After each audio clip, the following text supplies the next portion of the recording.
आज संजौली महाविद्यालय की अखिल भारतीय विद्यार्थी परिषद की इकाई द्वारा सांस्कृतिक कार्यक्रम आगमन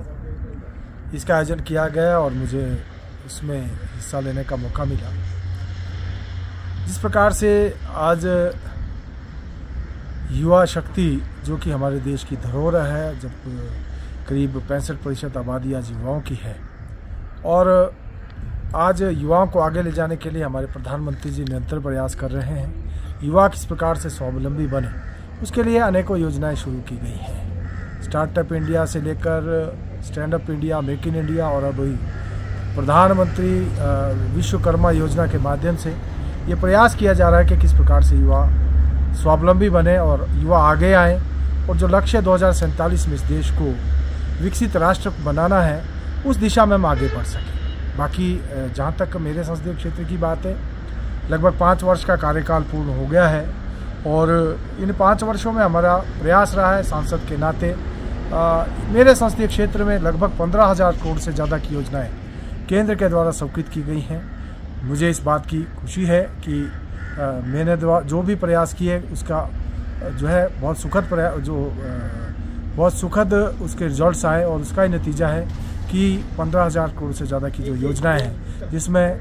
रेणुका डैम प्रोजेक्ट की हम बात करें जो लगभग 7,000 करोड़ का है, इसी प्रकार से सुन्नी डैम प्रोजेक्ट जो लगभग 2,800 करोड़ का है, मेडिकल डिवाइस पार्क की हम बात करें नालागढ़ की, हम बद्दी चंडीगढ़ रेलवे लाइन की बात करें या बद्दी चंडीगढ़ जो है 4 लेन की हम बात करें, हम पांवटा साहिब से लेकर शिलाई हाट कोटी जो लगभग 1426 करोड़ रुपए की लागत से हमारा ग्रीन कॉरिडोर नेशनल हाईवे बन रहा है। इसी प्रकार से शिमला की स्मार्ट सिटी की बात है या फिर जो है कालका शिमला 4 लेन की बात है या फिर मेडिकल जो हमारा डिवाइस पार्क नालागढ़ जिसका मैं जिक्र कर चुका हूँ। इसके साथ साथ हमारा जो नाहन का मेडिकल कॉलेज है, हमारा इंडियन इंस्टीट्यूट ऑफ मैनेजमेंट धोला कुआं है, ये सारी योजनाएं जो है मेरे कार्यकाल में जो स्वीकृत हुई हैं और आज इनके ऊपर जो है कार्य आगे बढ़ रहा है। इसके अलावा बहुत सारे दूसरे काम भी हैं जिसको कि हमने कुछ सांसद निधि के माध्यम से और CSR के माध्यम से अपने तीनों जिला के लिए करवाए हैं। मैं समझता हूं कि 5 साल का जो कार्यकाल रहा, इन 5 सालों के दौरान जो है हमने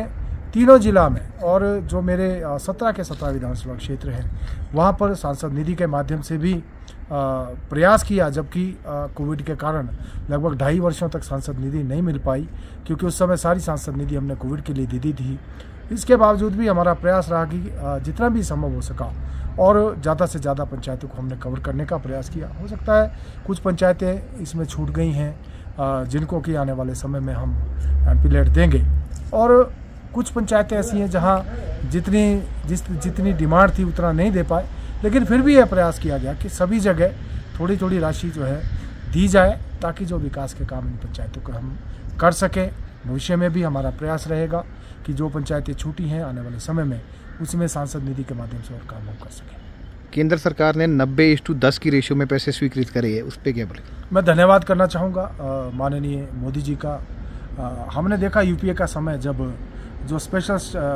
कैटेगरी स्टेट का जो स्टेटस था हिमाचल प्रदेश को, उसको छीन लिया गया था, लेकिन 2014 में जैसे ही मोदी जी देश के प्रधानमंत्री बने उन्होंने हिमाचल प्रदेश को फिर से स्पेशल कैटेगरी स्टेट जो है उसका स्टेटस दिया और आज जितनी भी केंद्र प्रायोजित योजना है हम देख रहे हैं वर्तमान समय की अगर हम देखें 1.5 वर्ष लगभग इस सरकार को होने वाला है, 13 महीने हो गए, 14 महीने पूर्ण को होने को है, लेकिन आज कोई भी विकास का काम जो है यहाँ प्रदेश की जो बजट है उससे ना होकर केंद्र के जो